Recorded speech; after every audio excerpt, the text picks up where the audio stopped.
Yeah, I don't have one though. Do you have any? No, we need to make like a big one. Oh, okay. We can use one of the business cards. Are you ready? Hi. Hey. We're ready. Yes. Go. I'm Nate. Hi, I'm Giovanna. Hi. Welcome back to our. Nice to meet you. You're handsome. Want to go home with me? I'd love to. All right. Love it. We are your favorite resellers in Las Vegas. And we are going to talk about something different today. Something different. We're not doing a haul. We're just going to talk kind of about our reselling. Things that we assumed at the beginning and what the reality is. So like expectation versus reality kind of a thing. Like what's real off the cuff talking about it. Yeah. In any industry, there's the rules, and then there's like what really happens. So right. We're going to talk about what really. Right. For our experience, what has happened for us. I'd love to have this video with people who were actors, women who were actors. Acting how? Yeah, no. They talk about reality versus. Oh, I see. So different. Yeah, not but I think as us as resellers. No, obviously not. No, I was just thinking like hiring out actors. I think they would be able to just like their experience in reality versus being an actress in Hollywood. Yeah, sure. Yeah, exactly. We get one from every generation. I know that's not our video, but if you guys are, there's an idea for you. You can have it. Great idea. Yep, you can have it. So we have a list of a couple of things here: reality versus what YouTube tells you. Yes. In reselling. So we are telling you this on YouTube. Take it with a grain of salt. Well, there are YouTube people out there that make videos on things that they guarantee this, guarantee that, promise this, promise that, paint a picture that's not reality. Doesn't everyone, don't we all understand that that's not true? Do you think people really believe that that's true? Some people. I think there's a portion that think that it's, like, if you're in let's say you're in a situation at your job, okay? And you have a job that you've had for a few years, and you don't like it. You know it's a dead-end job because you're only going to make $12 an hour. You can't do anything more. Yeah. Okay. It gives you false hope that there's an option. Right. That's what sorry. You can leave that. Totally missed my point. Yep. There, it does give you false hope. And then you see a video on YouTube that promises you easy. Sure. You know where thrift stores are. You know where Goodwill is. You've seen the thrift store before. You've seen a Goodwill before. I've shopped on eBay before. Right. So you're like, I can make that. Yeah. So I think that's what. All right. Well, that's the myth. Yes. Yeah. That's the big myth at first, is that it's easy, right? Yes. I think. So what makes? Yeah. Here's one. Okay. You'll quit your job fast. Yes. What's it say? It says you'll quit your job fast. YouTube says full-time reselling you can get in 6 months. Become a full-time reseller after 6 months. In reality.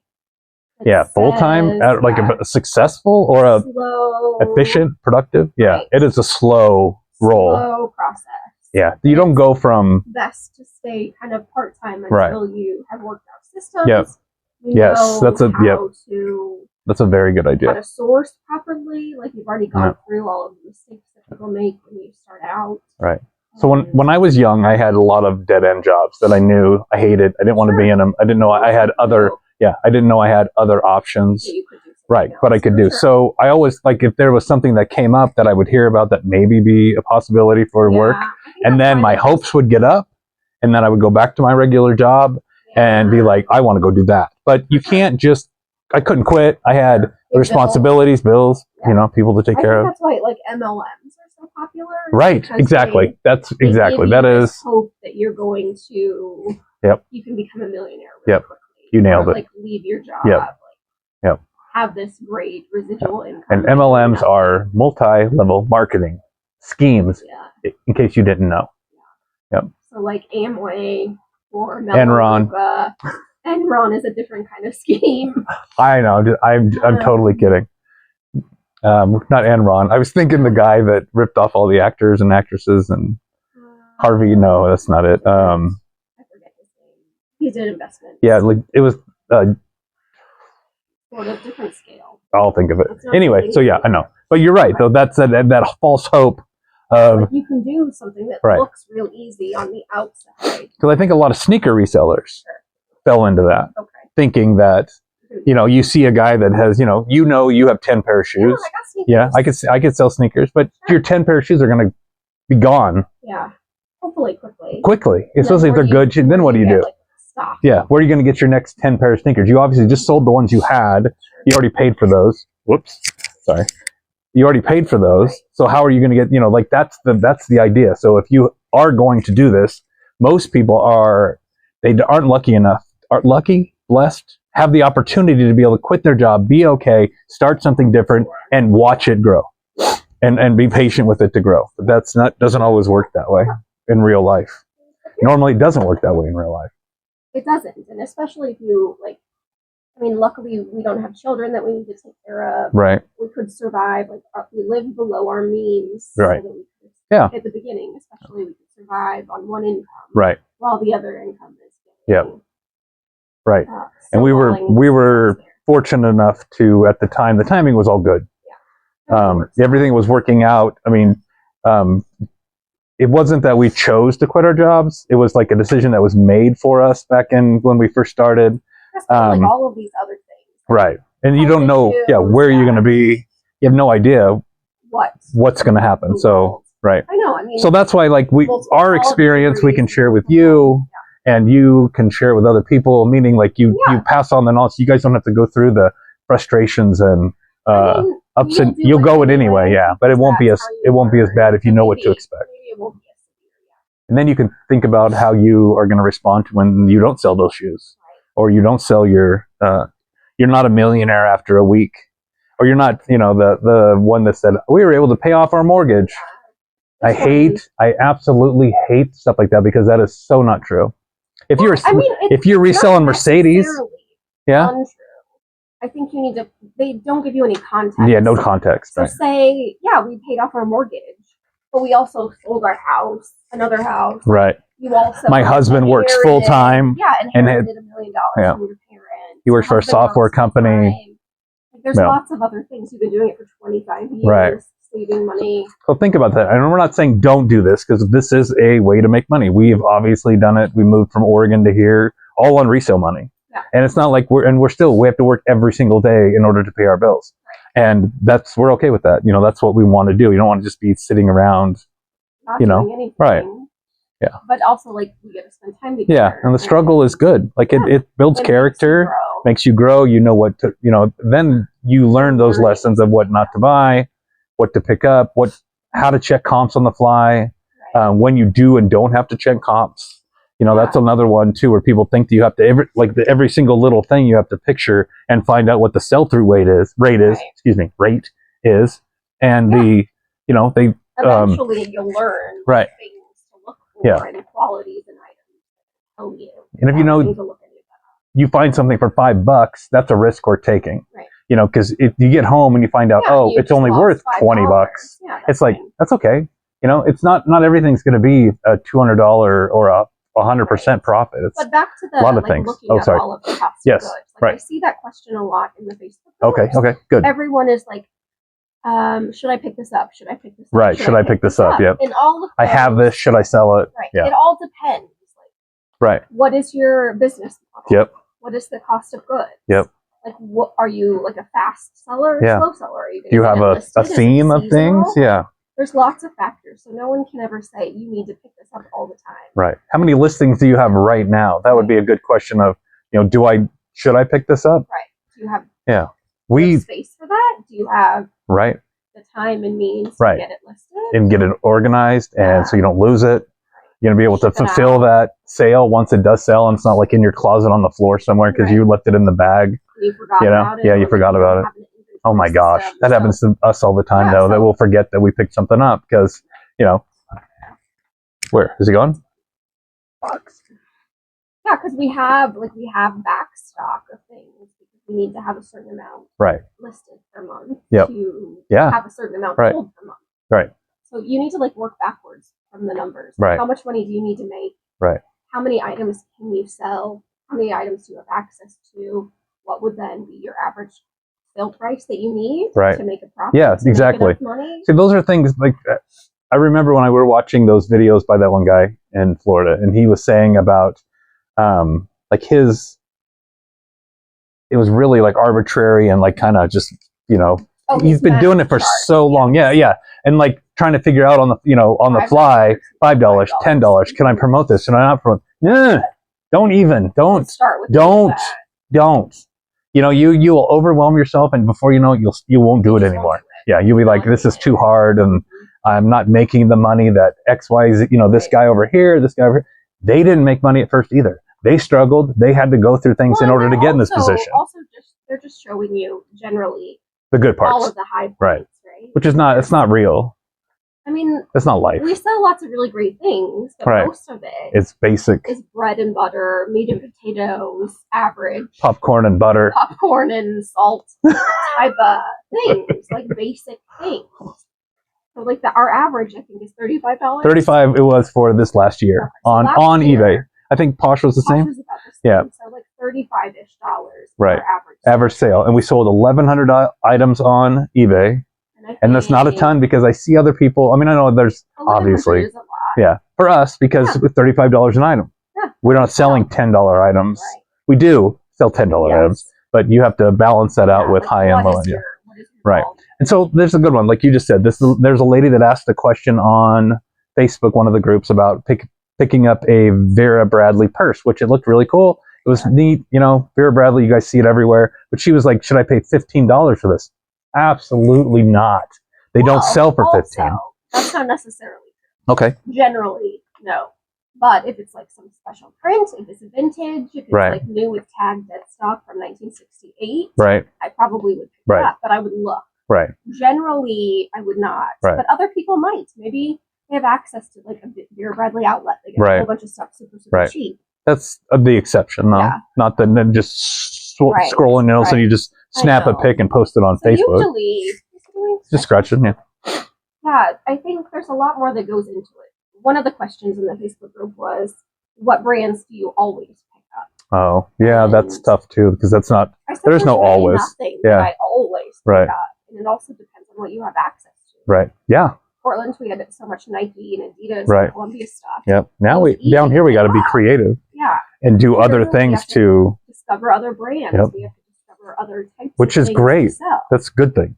Yeah. And you're learning as you're growing, and Bobby wants to play basketball. Give it. Oh my gosh.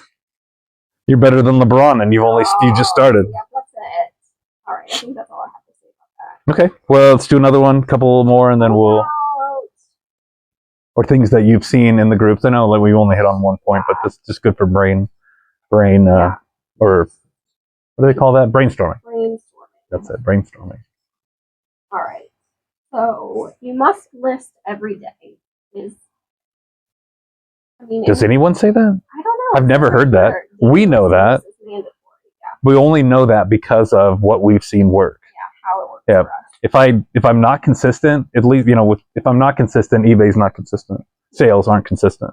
So how you can't do? Nobody knows exactly how these algorithms work because they don't want you to know. They want you to just keep doing stuff. So I remember in the beginning, someone had said, like, you have to feed the beast.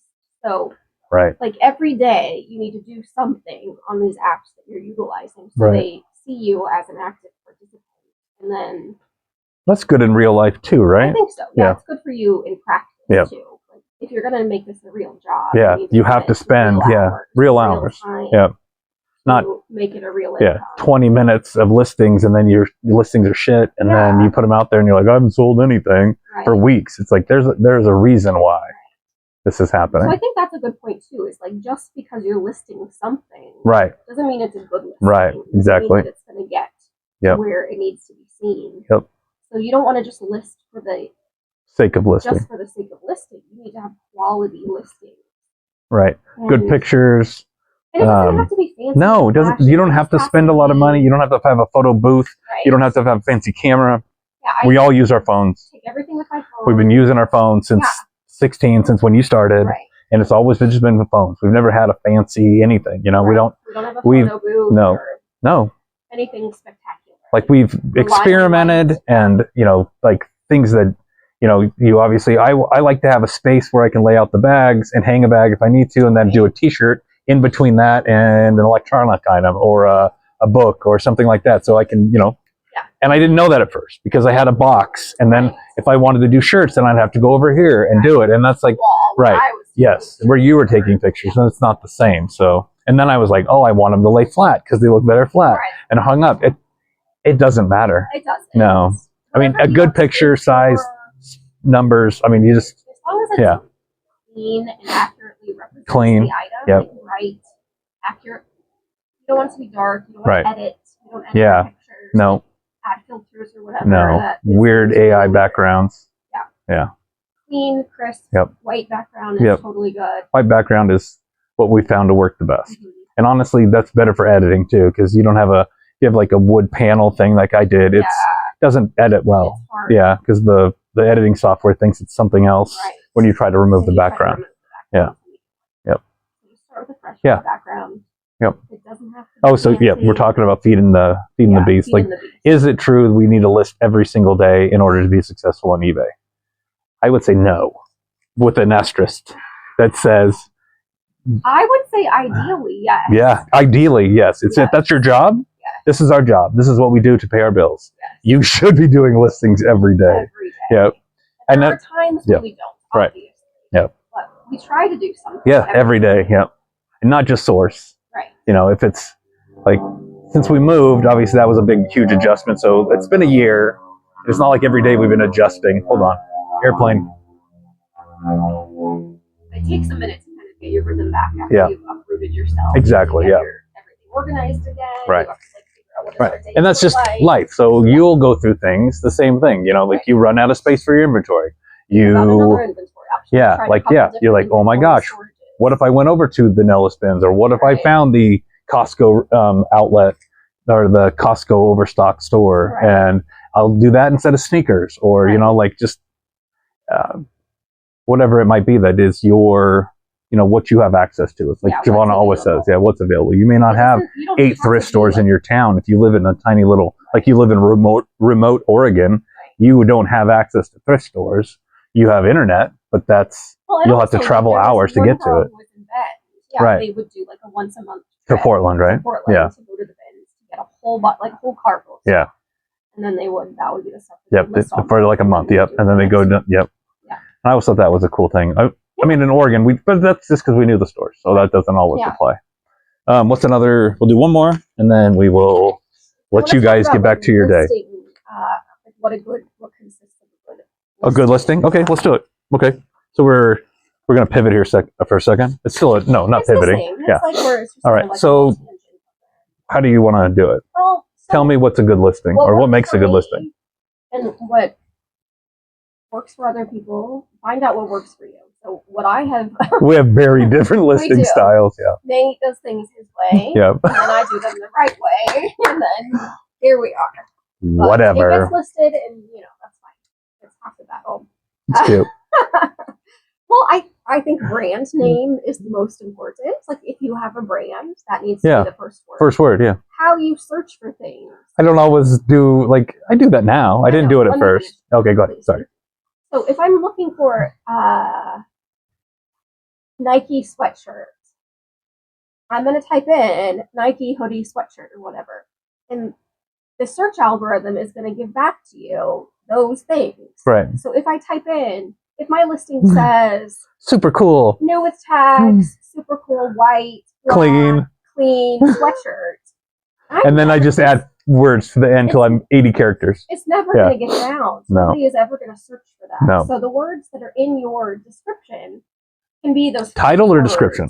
The description can have those fluffy words. Okay. Cool, fancy. Oh, right. Yes. Whatever. Obviously, yes.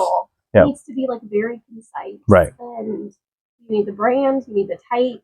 Is it men's or women's? Is it unisex? What are the colors? What's the size? Right. Does it have a style number? Right. Because those are the factors that people are going to be looking for. Right. The specifics. No one's going to search for a super cool T-shirt. No. Why would you? You don't. Yeah. Because that's not how it works. Like, no, it'd be nice if it did, but like in your mind, like, why can't I get the results I want? Yes. Yeah. What is the input? Yeah. Will give you the better output.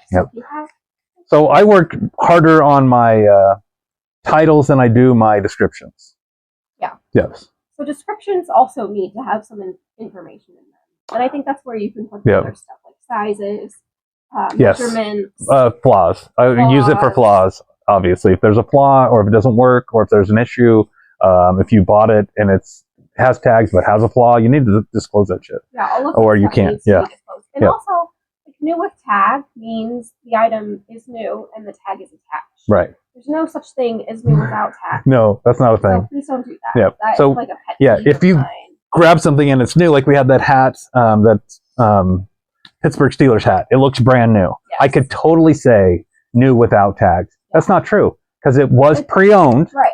We bought it. Yeah, pre-owned, unused condition. I've put that in my listings. Yeah. Because I owned it first, and now you're gonna own it. Yeah. I put pre-owned, excellent condition, no notable signs of wear. If that is the case. If that's the case. Yep. If it has like photos. An issue. Yep. Obviously, I'll write that down. Part of my issue, and this is what I have a problem with, is why I don't put a lot of time into the description part. I won't. Yes, I won't use AI description. I did it first, but then it's like, up your game, up your style, elevate your style. Like that was the beginning of everybody's listing, so we're all using the same. Right. It doesn't tell me anything of you. Right. Like none of those are all just fluff words. Right. Nobody's going to search for elevated style shirts. Right. So back to what Giovanna said, that so we've been bit in the ass by people who can't read, apparently. So they just see a picture, they see the first picture of an item, they barely even read the title, they just do offer or buy now, and then you're like, okay, well, I hope they read the description or at least looked at all the pictures. And then they get the item and say, well, I didn't know this. It's like, look at my description. And you know, the way eBay does returns now, that they will 100% authorize it no matter what every single time. Even if you put down no returns. You can write down no returns all day long. eBay's going to approve it. And then that, if you have it set up that way, you may have to pay the shipping back. Those are things you need to check on too. That's a whole nother, another issue, but yeah. Right. So that's my issue with descriptions, is because people don't read them. And as you know, when you're scrolling through your phone, we use Android. I don't know if your app is different. I can't imagine it's that much different on iPhones. But you get to the listing and you see the pictures. Great. That's all right there. Pricing, shipping, buy it now, make an offer. And then like there's right there, it says show full description, and then it goes right to something else. So you have to dig on the eBay, at least through my phone. I don't know. I don't shop eBay on my computer. What is it? 2002? Yeah. I don't know. 8802, same thing. Whatever. Right. So, but that's my mental block, and I need to work through that because my descriptions are not good. They're not like shit, though. I don't just go look at pictures, figure it out. You're an adult making adult decisions. Some people do that for their description. The reason why I think it's important is to show that you are an actual person. Yep. So if you... And you're putting pride in your working. Right. You are not just... An item that I'm really trying to show. Right. Yep. And when I'm looking for things, shopper, if there's nothing in the description or a copy of the title, I will skip it. Right. Okay. Because I don't know if it's a legit person. I see. Because it's just too easy to like have items copied and. Oh right. Like stealing your pictures. Stealing people's pictures. Oh yeah, I never thought about that. Put something in the description. Usually it's the same thing. I'm so cynical and don't trust people, but then I don't think about things like that. That there are people that are actually they steal your content. Yeah. They steal your listings. They steal what you know. I mean, they could doing very well sell one like this. It used to fill in the other person's description into your new listing, and eBay got rid of that. And now you have to put in your own, but you can still open up another browser tab and copy and paste into your listing. Any version, but it just is off-putting to you when there's nothing in the description. I will steal an Amazon description if it's an Amazon item, or I can find the like item on Amazon. I'll just, obviously copy and paste. It's not like I'm taking their copyrighted or trademarked images or description. You can't trademark a description. But I always, so to offset that, back to this, my descriptions aren't great. They will note flaws, sizes if needed, or what you need to see in the pictures to decide if that's what you want to buy. But I make sure my pictures are good. Yeah. Always good. I'll take too many pictures. I know people say, oh, you only need 4 pictures. eBay wants 6. Whatever the item is, if it only has a front and back and it's in a package, I'm not going to open it and take a picture of the edge for you. It's front, back, then I'm done. But if it's a bag, I have all the pockets, the straps, the measurements are going to be in the pictures, the inside of it, the outside. I mean, every single pocket gets opened. Yep, the piping, if the strap's missing, if the handle has wear, if there's somebody wrote their name on the tag, those are all things you have to do. Yeah, so that's, So pictures, clean, crisp, clear photos. Yep. And I am, as you think are appropriate. I was like obsessed to the point where I would get angry when I was at first because the shadow, or I couldn't get the right picture, or it didn't look right, or the tag kept bending in the back of like trying to hold it down with my nasty ass fingernails so I can get a picture of the tag that's all curled up. Yeah, it's like, you know, but now it's, and once you take the picture with your phone is like gonna try to compensate for all those things you don't have in the picture, because that's how cameras are now, unless you're using a different camera. You're using like a non-phone camera, which you just get what you see. Anyway, so that's what I try to do, and I know, to accurately represent the item. Exactly, and as best you can. It doesn't have to be flashy. You don't have to have all of these. You don't have to have ring lights. You don't have to have photo you can. Sure. Yeah, you can. It's not necessary. No, you don't. It's not necessary to start. You can take like we used to laugh about when people would just take pictures of stuff on their bed. You know, remember the bedspread? It was awful. Everybody did. Or which is a stool out there with a shoe. You know, it's like, I don't care what stool you're using. You know, I don't need to see that wood thing. Where'd you get that? IKEA? You know, like those kind of things. Well, you use what you have. You use what you have. Yep. All right. So that's our spiel on. I don't even know what we talked about. It was myths, things that people tell you at the beginning that aren't true, or assumptions, or like things that are out there that you go, oh, I didn't know this was so easy. Yeah. Reality. Yeah, reality versus reality resellers. Yeah, reality resellers. Yeah, because it is real. Like, you have to still live your life. You still go through ups and downs. You have health issues, family issues. People die. People are born. There's birthdays, holidays. You get sick. You know, mental health is a huge part of our lives. Like positive mental health, like always keeping track of where we are mentally, not to get in ruts. But we do, you know, like my whole entire life, like this, you know. But you know, pushing through and being consistent. I mean, those are just things you have to do. It's part of life. But if you can't just sit and expect. Right. So real quick, one last thing. There was a guy I was listening to right when I started doing reselling with you full time, and he said it was like in the first month. He says, "You will never get rich by selling clothes," and he laughed and scoffed and acted like it was the worst thing that he'd ever heard. Right? And I heard reselling anymore. No, he got a big boost during COVID, like most people did, and thought that was going to be the way it is. And then when COVID's dead, everybody knows what happened if you're a reseller. When things opened back up, sales went back to normal. Right. So, and guess what? So I just want to say to that guy, if you're listening or watching or whatever you're doing now, you're wrong. So, and obviously, and we talked about that the other day, is rich. You're not going to be a billionaire. You know, you may sell $1 million worth of inventory over 20 years. Well, even per year, sell $1 million. Yeah, exactly. You could. How much did you invest in that inventory? Right. Like, there's a difference between sales amount and like how much you paid for all of it. We don't have handouts. No one's coming by giving us stuff. Those are all things you have to go out and do and find and do what you can. I mean, with it, like now it's easy to say because we're 8 years into it, and we have good systems. Yeah, we have a good system. Yeah, good routines. Well, routines, but you do. I do. You're very good. You're a great example of what a good reseller is. No. All right, that's it. Thank you. Yep, thanks for tuning in.